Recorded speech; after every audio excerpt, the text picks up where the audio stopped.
Hello guys, hello, this is for Aries. Aries, welcome dito sa aking channel, Kapalaran A. Welcome. Alamin natin, Aries, kung anong message ang kailangan niyong marinig. So, this is for the second half of July.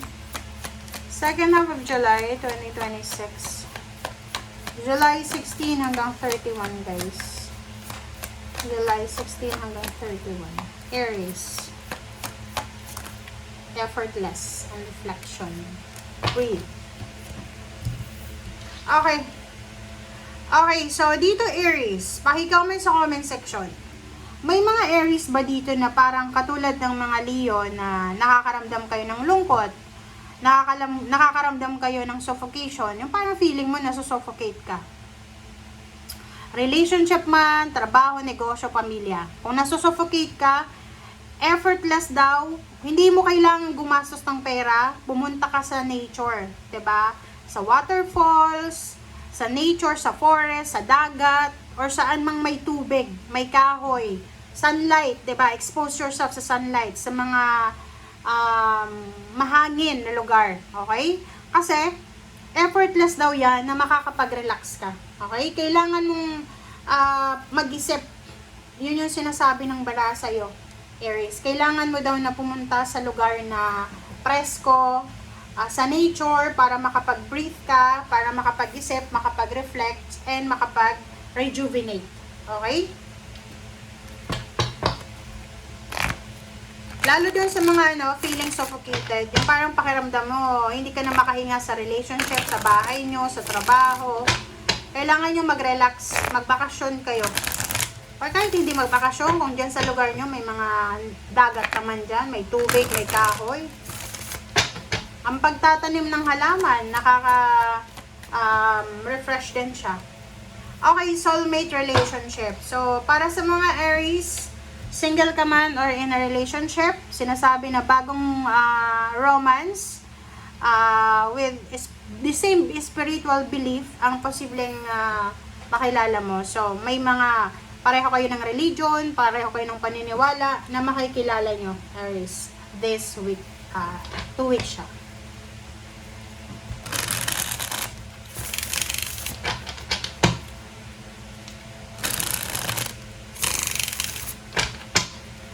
Alright.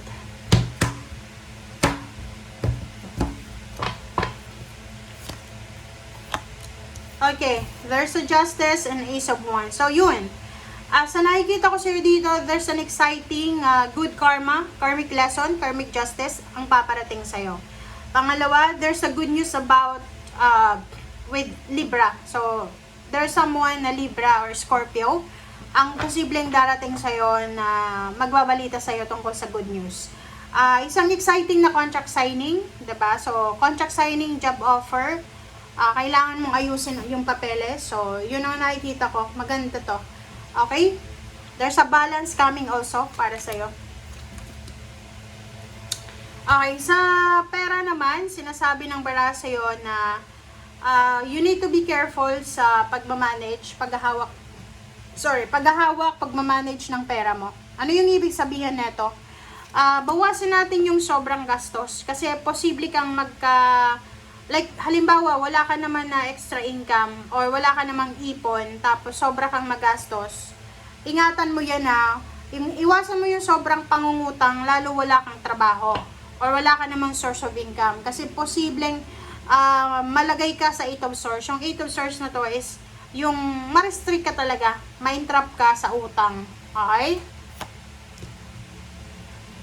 6 of Wands and 5 of Cups.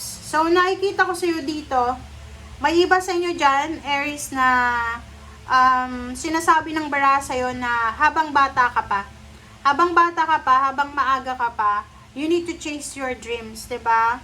Hanapin mo kung saan ka magtatagumpay or hanapin mo yung tagumpay.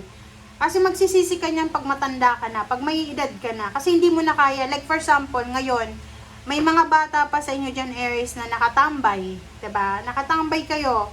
You're wasting your youth. Parang sinasabi ng bara na pwede mong pagsisihan. Kasi kung iniisip mo, ay magtatrabaho ako pag ano na ako pag 40 na ako, 50, no, mali yun. Kailangan magtrabaho ka habang bata ka pa. Para pag matanda ka na, pahinga-pahinga, travel-travel na lang. 'Di ba? Okay, so nakikita ko sa'yo dito, pwedeng ikaw or yung love life mo ang nangangailangan ng pera. Pwedeng yung asawa mo or ikaw, boyfriend mo or girlfriend mo or ikaw, kalibin mo or ikaw. Kahit sino sa inyong dalawa, kayong dalawa ay posibleng nangangailangan kayo ng malaking halagang pera. Okay? So, sabi ng bara sa'yo dito, you have several choices naman regarding dyan sa pangangailangan mo ng pera.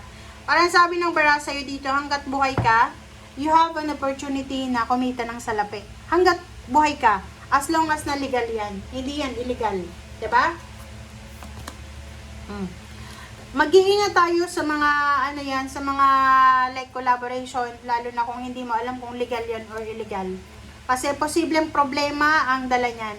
Mag-iingat ka sa mga mabilisang income, mabilisang trabaho, ganyan. Okay? So, nakikita ko rin sa'yo dito, posibleng, may mga iba sa'yo dyan na makakapag-isip na mag-resign, or pwedeng makakapag-isip kayo na makipaghiwalay sa karelasyon. Maki-comment nga sa comment section, guys. Kasi parang ang nakikita ko, may mga areas na pakiramdam nyo, wala nang mangyayari sa relationship nyo, sa trabaho nyo, parang ganon.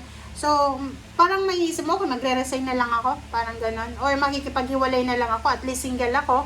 Wala akong problema, wala akong bubuhayin, parang ganon. So, yun.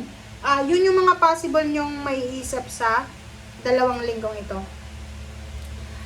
Yung iba naman sa inyo, there's a new opportunity.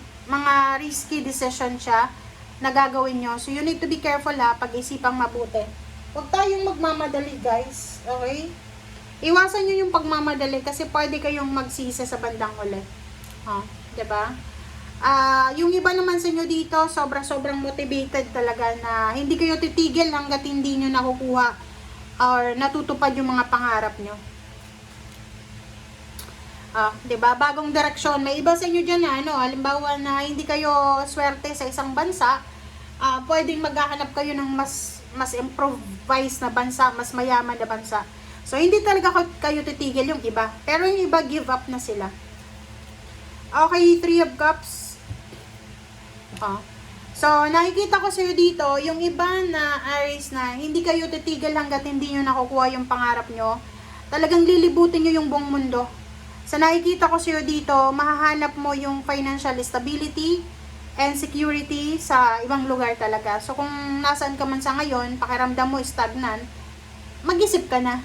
Kailangan mo nang umalis dyan, kailangan mo nang lumipat, kailangan mo nang hanapin kung saan ka ba nararapat. Diba? Sabi ng bara sa'yo dito, hanapin natin yung tamang information, hanapin natin yung tamang lugar, hanapin natin yung tamang tao. Okay? Thank you. Bye!